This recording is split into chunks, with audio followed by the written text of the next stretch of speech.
आज की सरकार है, वर्तमान की सरकार है, कई बार तो उन्हें आतंकवादियों की भी संज्ञा दी जो लोग वहां गए। सम्मान देना तो दूर, तिरस्कार करने का काम किया। और मैं मानता हूं उस आंदोलन के अंदर सिरसा जिला के किसानों और युवा साथियों की एक अहम भागीदारी रही। इसलिए कांग्रेस पार्टी भूपेंद्र सिंह हुड्डा जी ने फैसला लिया कि इस रैली का आयोजन सिरसा में किया जाए, उनको सम्मान दिया जाए। और मैं मानता हूं क्रांतिकारी फैसला भी लेंगे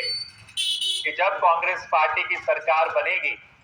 तो इन किसानों को बकायदा शहीद का दर्जे के साथ साथ उनके परिवार में सरकारी नौकरी देने का भी काम मैं मानता हूं कांग्रेस सरकार करेगी। तो आज उसका न्योता देने के लिए आए हैं, मगर क्योंकि 24 को एक राजनीतिक मंच भी होगा, तो राजनीतिक मंच है और 2024 के अंदर दो अहम चुनाव भी आपके बीच में आने वाले हैं, लोकसभा और विधानसभा के चुनाव। और जो माहौल आज की तारीख में हरियाणा प्रदेश में है, जिसकी चर्चा राजस्थान, पंजाब, वहां पर भी है कि आने वाले समय में कांग्रेस पार्टी की सरकार हरियाणा प्रदेश में बनने जा रही है। उसका विशेष रूप से मैं मानता हूं जो कारण है, जिस तरीके से इस सरकार की कार्यप्रणाली रही, जिस तरीके से भाजपा सरकार ने 5 साल और भाजपा जजपा सरकार ने 4 साल आम आदमी का, किसान, मजदूर, हर वर्ग का तिरस्कार करने का काम किया, आप लोगों की अनदेखी करने का काम किया, उससे जो रोष, भारी रोष है मैं मानता हूं जनता के बीच में, उसके मद्देनजर वह फिर से कांग्रेस को यहां पर स्थापित करके उनकी सरकार बनाना चाहती है। आज अगर आप तुलना करके देखें 2005 से लेकर 14 तक जब कांग्रेस पार्टी की सरकार थी,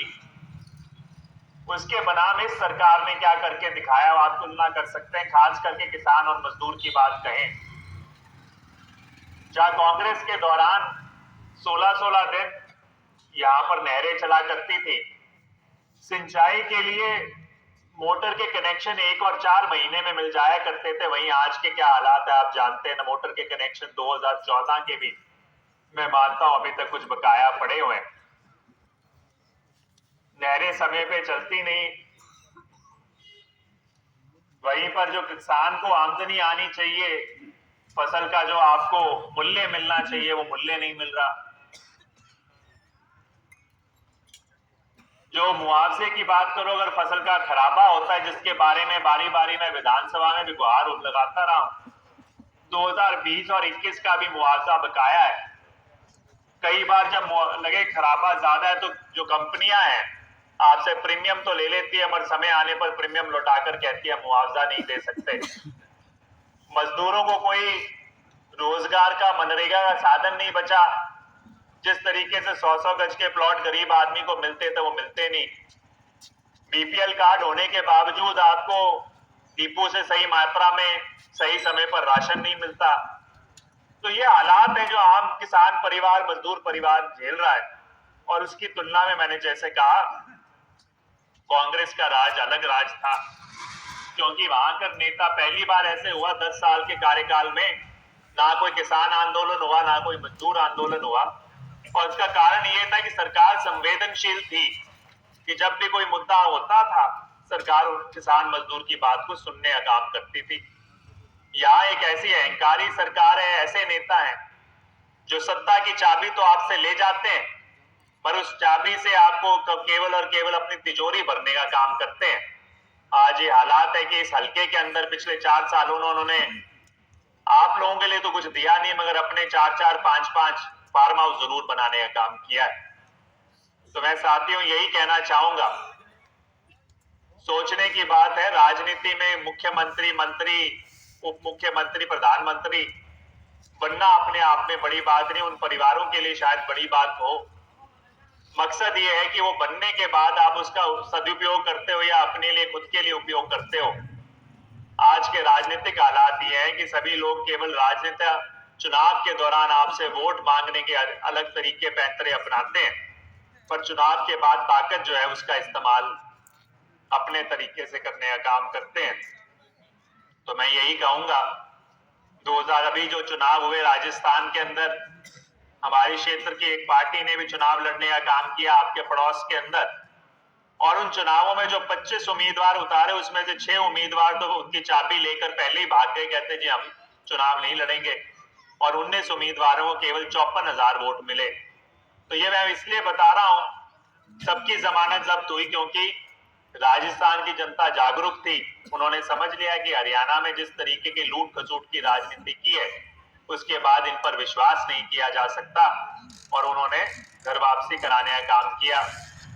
वहीं पर जो राजस्थान से लगता हुआ, हरियाणा से लगता हुआ राजस्थान का क्षेत्र है, वहां पे जितनी भी विधानसभाएं 34 विधानसभाएं पड़ती हैं, उन 34 विधानसभाओं में तकरीबन 29 में कांग्रेस पार्टी की जीत हुई, क्योंकि ये जो हवा है कांग्रेस पार्टी की हरियाणा में वो राजस्थान के उस क्षेत्र तक भी पहुंची, और वहां पर कांग्रेस पार्टी ने भारी जीत दर्ज कराने का काम किया। अभी फैसले की बात करें, तेलंगाना में एक युवा मुख्यमंत्री बने, और पार्टी ने, सरकार ने बनने से पहले कांग्रेस पार्टी के नेताओं ने कुछ क्रांतिकारी फैसले, गारंटियां दी थी, मगर ये कथनी और करनी में पार्टी के अंतर नहीं है। तो पहली मीटिंग में उन फैसलों को लागू करवाने का काम किया। उन्होंने फैसला किया था कि किसानों को 15,000 रुपए हर साल का आर्थिक सहायता देंगे। उस फैसले को लागू कराने का काम तेलंगाना में पहली सरकार बनते ही युवा हमारे जो चीफ मिनिस्टर है उन्होंने करने का काम किया। उन्होंने कहा था 4,000 रुपए बुढ़ापा पेंशन होगी, वो बुढ़ापा पेंशन लागू कर दी। 250 रुपए, 2,500 रुपए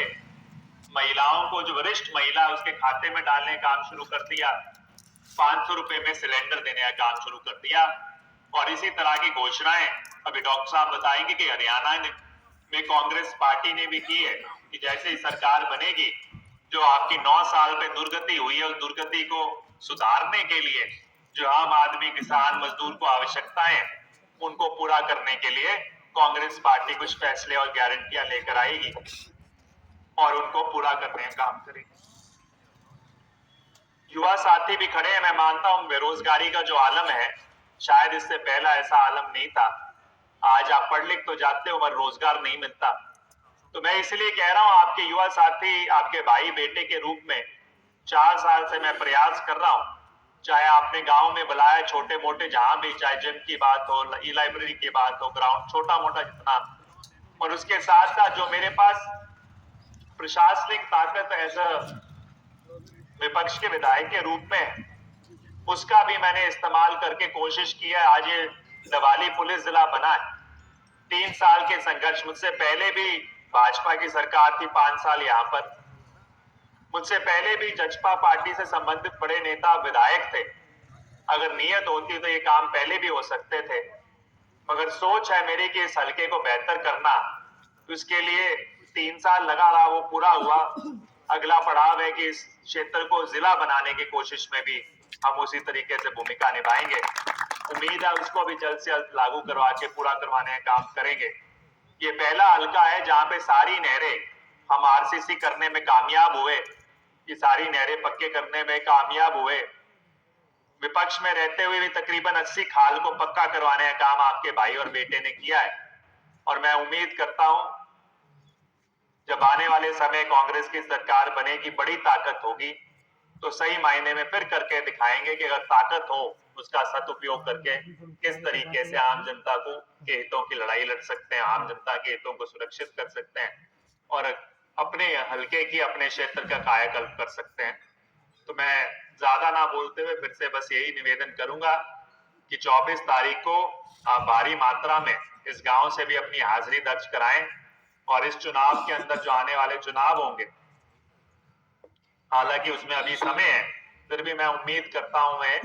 अगर आप लोगों का चुनाव है, आप लोगों के बलबूते ये चुनाव लड़ेंगे, तो आप ज्यादा से ज्यादा मेहनत करने का काम करें ताकि हम वहां पर भी जीत दर्ज कराने का काम करेंगे। धन्यवाद। जय आ जावांगा, खुल के आवांगा, घणे लोग दिया भी आपनी बात नहर में पानी को नहीं आवे जी, डैम में पानी को नहीं आवे, थोड़ो से को सुधार करा दियो जी। सारे तरफों से अगर जे बात चक्का कने नहर पड़ी है, गलटी नहर जी, टेल तई को रैंप को कोई सिस्टम बन जा मारो सो के तरफ 2004 में घोषणा हुई बा सके, कोई काम करते हमारे दो काम है 2004 की घोषणा हुई है कांग्रेस सरकार की। अरे तरीकों कोई बढ़ाओ एक मिनट चुप रहो हमारी दो डिमांड है चुप रहो दो डिमांड है मित्र हमारी हाँ भी बच्चे को रैंप रो दब दिया मैं दो पंखा लगा के हमारे टेल में आ दिया साजियो पानी मारा सारा पड़े जी हमारे पानी गाने में पानी को नहीं गाने में टेल के पानी अंदर है जी पानी आओ 5 इंच पानी लगे को टेल को तीन बरबा पाइप दा बनी एक और तन मन धन जी मैं एक आदमी का साथी ने भैया ने को मत दस ले आओ से थे को अभी तकबीर कर दिया बिल्कुल सिर्फ हमारी दो डिमांड है जी दो डिमांड कुछ नहीं एक मिनट चुप रहोगा सिर्फ दो ही डिमांड है जी नौकरी आपका प्रोग्राम नहीं नहीं मैं एक जने बोल देता हूं हो तो खाने जवाब देते हैं नौकरी को चीज होना है दो डिमांड पर थे ध्यान दो जी की बिल्कुल मैं नोट कर लीजिए। बाकी मैं वही कह रहा हूँ, वैसे जब मैं भाषण भी दे रहा था तो यही बात आपको समझाने की कोशिश कर रहा था कि जो हालात पहले हुआ करते थे और आज की तारीख में क्या हालात है, पर जो आपकी समस्या है उसको भी दूर कराने के लिए पूरी तरीके से प्रयास भी करेंगे। और ये मैं वायदा जरूर करता हूँ अगर जब हमारी सरकार बनेगी तो उसको अब मान ली खरी बात जी हमारी गलती है बताओ धन जीता है जी नहीं बहुत मैं कर बहुत जाऊं जी मैं कर जाऊं नहीं मैं आपके साथ खड़े हैं सिर्फ दो डिमांड है मेरी आप सुनो तो सही अंदर टेल पर पानी 5 इंच रहे लगे कौन बढ़िया रे कौन लगे अब डॉक्टर साहब को प्रोग्राम करेंगे गाड़ी में एक मिनट मैं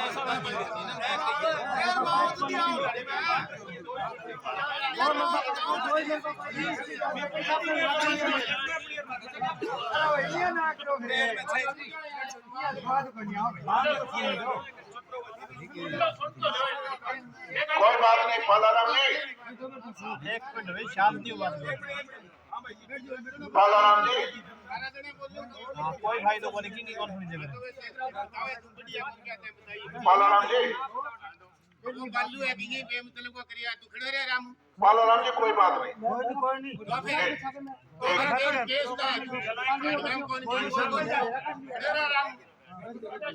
और बैठ जाओ एक बार कोई बात शांति रखो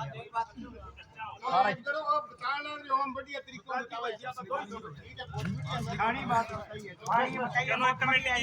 पानी आ चलो चलो अब शांति डॉक्टर साहब की बात सुनो एक मिनट बात सुनो अरे कोई नहीं बस चलो नहीं होएगा बड़ा काट उपस्थित सभी सम्मानित साथियों और आए हुए पार्टी के मेरे सारे वरिष्ठ साथीगण, मैंने हमेशा जनसेवक के रूप में लोकतंत्र के अंदर जनता की आवाज को हमेशा मान सम्मान दिया, जनता की आवाज की कदर की है।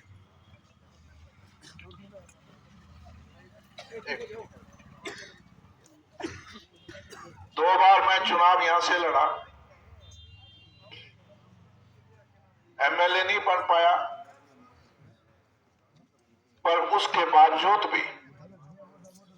मेरी पार्टी का राज था। 2009 में मैंने पहला चुनाव लड़ा और 2014 तक एक